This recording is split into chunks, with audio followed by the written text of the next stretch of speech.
Emanuela Castellini, prego. Buongiorno. Allora, volevo chiedere, lei prima ha detto che i personaggi più interessanti, ma anche le persone più interessanti sono contraddittorie. Volevo chiedere se lei è contraddittorio, poi cosa conosce del cinema italiano, se ci sono dei registi che conosce, che gli piacciono anche viventi, insomma, per cui magari un giorno mi piacerebbe lavorare per loro, e poi come reputa il mestiere dell'attore. Grazie.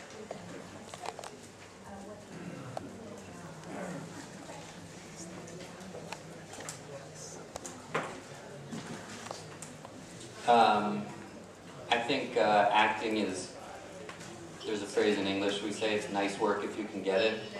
I think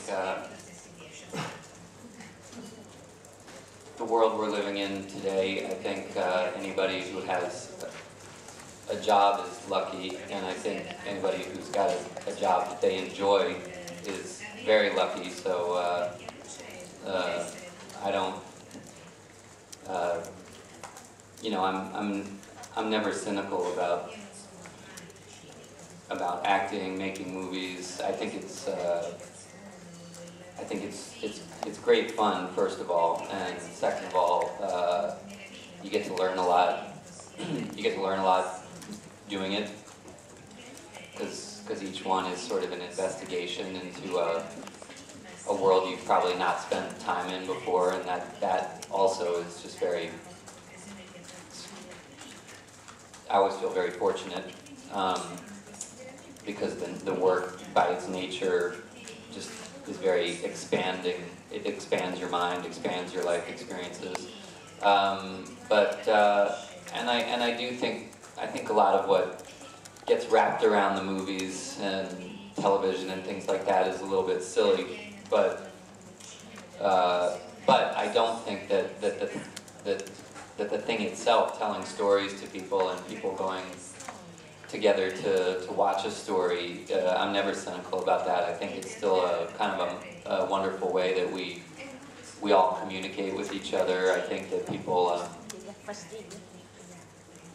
go to the movies for entertainment and distraction. They go to the more serious ones to kind of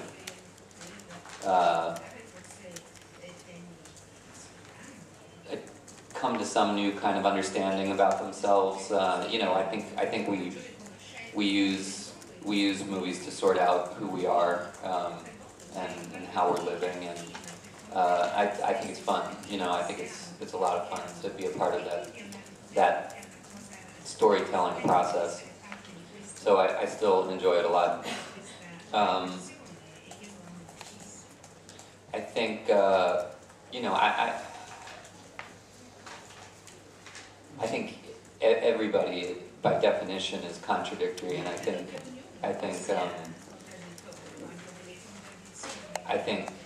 a lot of times most people's strengths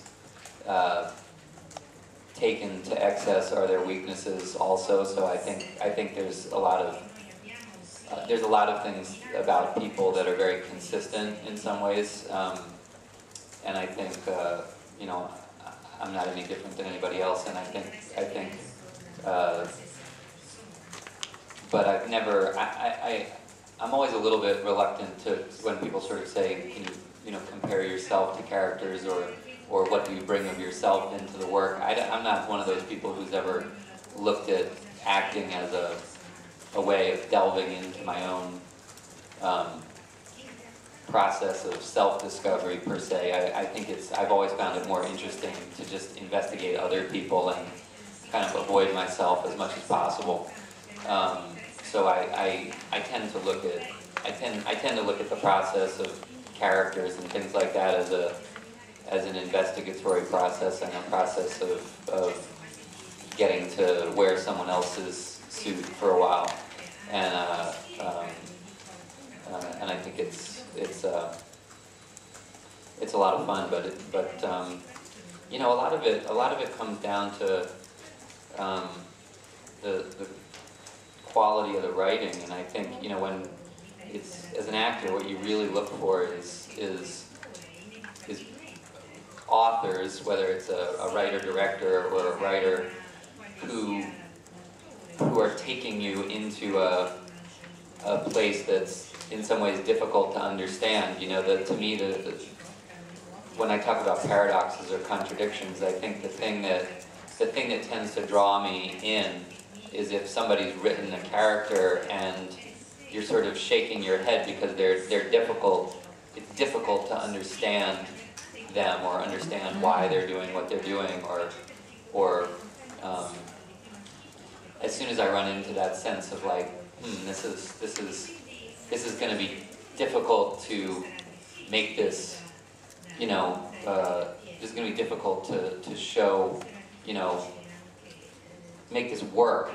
Then I find that kind of interesting, and I thought in this film what Tony had done really effectively was, you know, as soon as I said I was interested in doing it, people were writing that, you know, I was going to play the villain in the movie, and I thought immediately, that's exactly the opposite of why I wanted to do it, because I thought that what was so great about the way Tony had written the character was that there was no suggestion of villainy or negative intention. It was exactly the opposite of that. It was like the characters were all sort of shades of gray, and I thought, you know, that's exactly what makes this interesting, is that this guy is in some sense at odds with the protagonist, but he doesn't see himself as having a negative intention at all, and in fact he feels a lot of ambivalence and stress and about the things that he's forced to do. So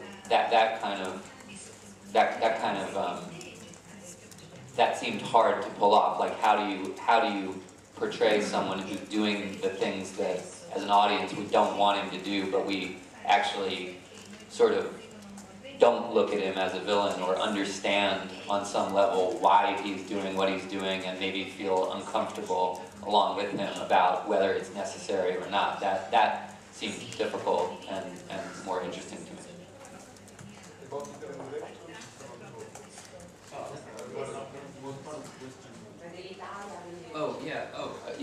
Sorry. Yeah, I love Italian cinema, like anybody who loves cinema.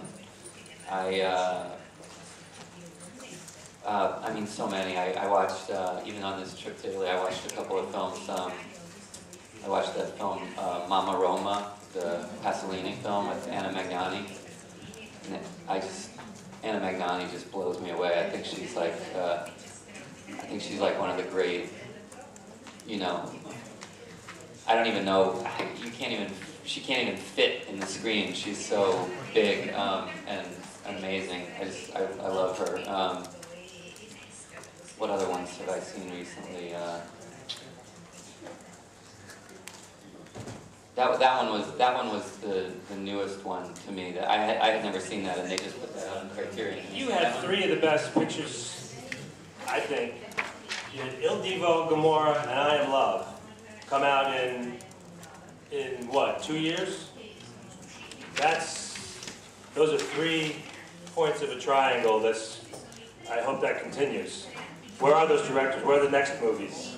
Those are 3 incredible new films. So it's very exciting. Yeah.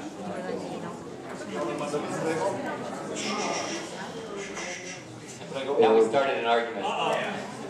Nobody likes all 3 in the room. I know that. Very. 2 questions from the